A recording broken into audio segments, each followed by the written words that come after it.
اعوذ باللہ من الشیطان الرجیم بسم اللہ الرحمن الرحیم صلی اللہ علیہ حبیبہ محمد وآلہ وسلم۔ میں حکیم صفدر تبسم حسین صفدر ہربل کلینک کی جانب سے آپ سے مخاطب ہوں۔ آج میں آپ کو جو واقعہ سنا رہا ہوں وہ ہے حضرت ابو ذر غفاری رضی اللہ تعالیٰ عنہ کا اسلام۔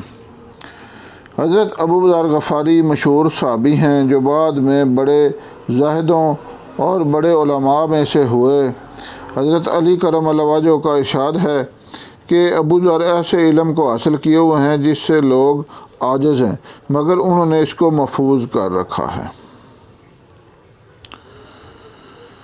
جب ان کو حضور اقدس صلی اللہ علیہ وسلم کی نبوت کی پہلے خبر پہنچی تو انہوں نے اپنے بھائی کو حالات کی تحقیق کے واسطے مکہ بھیجا کہ جو شخص یہ دعویٰ کرتا ہے کہ میرے پاس وحی آتی ہے اور آسمان کی خبریں آتی ہیں، ان کے حالات معلوم کریں اور اس کے کلام کو غور سے سنیں۔ وہ مکہ مکرمہ آئے اور حالات معلوم کرنے کے بعد اپنے بھائی سے جا کر کہا کہ میں نے ان کو اچھی آیتوں اور عمدہ اخلاق کا حکم کرتے دیکھا اور ایک ایسا کلام سنا جو نہ شعر ہے نہ کہانوں کا کلام ہے۔ ابو ذر کی اس محمل بات سے تشفی نہ ہوئی تو خود سامان سفر کیا اور مکہ پہنچے اور سیدھے مسجد حرام میں گئے۔ حضور صلی اللہ علیہ وسلم کو پہچانتے نہیں تھے اور کسی سے پوچھنا مصلحت کے خلاف سمجھا۔ شام تک اسی حال میں رہے۔ شام کو حضرت علی کرم اللہ وجہہ نے دیکھا کہ ایک پردیسی مسافر ہے۔ مسافروں کی، غریبوں کی، پردیسیوں کی خبر گیری، ان کی ضرورتوں کا پورا کرنا ان حضرات کی گھٹی میں پڑا ہوا تھا، اس لیے ان کو اپنے گھر لے آئے، میزبانی فرمائی، لیکن اس کے پوچھنے کی کچھ ضرورت نہ سمجھی کہ کون ہو، کیوں آئے۔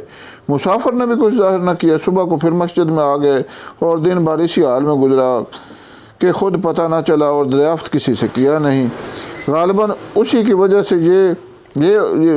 کی وجہ یہ ہوگی کہ حضور کے ساتھ دشمنی کے قصے بہت مشہور تھے۔ آپ کو اور آپ کے ملنے والوں کو ہر طرح کی تکلیفیں دی جاتی تھیں۔ ان کو خیال ہوا کہ صحیح حال معلوم نہیں ہوگا اور بدگمانی کی وجہ سے سخت مفت کی تکلیف علیحدہ رہی۔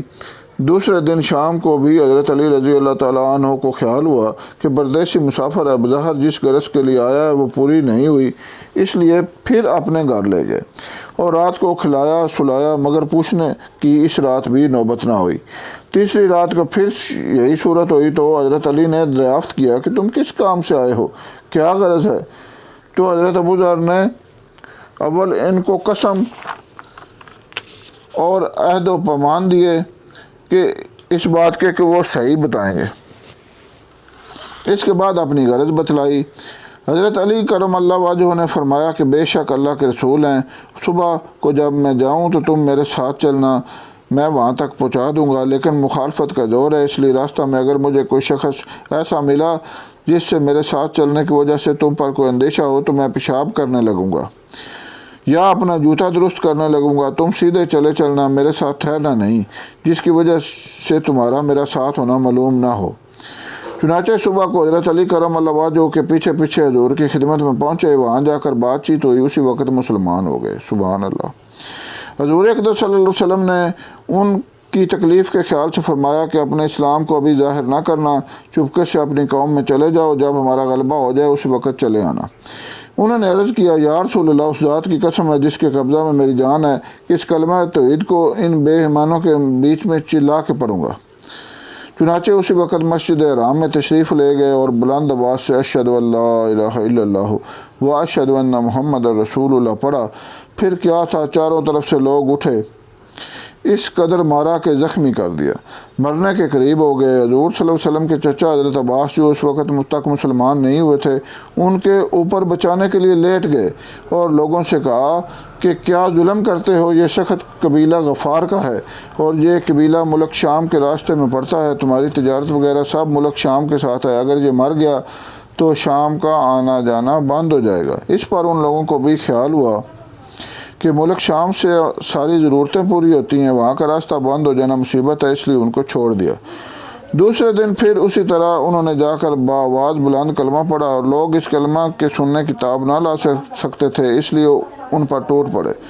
دوسرے دن بھی حضرت عباس رضی اللہ تعالیٰ عنہ نے اسی طرح ان کو سمجھا کر ہٹایا کہ تمہاری تجارت کا راستہ بند ہو جائے گا۔ حضور صلی اللہ علیہ وسلم کے ارشاد کے باوجود کہ اپنے اسلام کو چھپاؤ، ان کا یہ فعل حق کے اظہار کا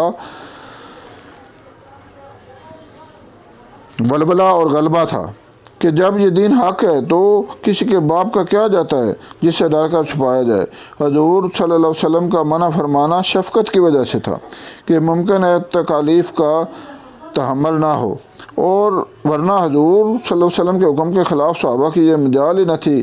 چنانچہ اس کا کچھ نمونہ آگے آ رہا ہے، چونکہ حضور اقدس صلی اللہ علیہ وسلم خود ہی دین کے پھیلانے میں ہر طرح کی تکلیفیں برداشت فرما رہے تھے، اس لیے حضرت ابو ذر نے سہولت پر عمل کے بجائے حضور کے اتباع کو ترجیح دی۔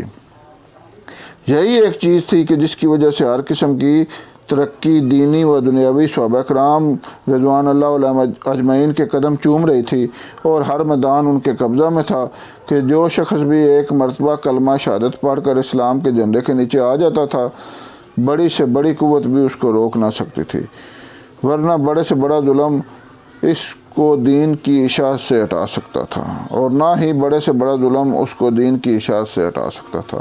امید ہے آپ اس مضمون سے فائدہ اٹھائیں گے۔ اللہ حافظ۔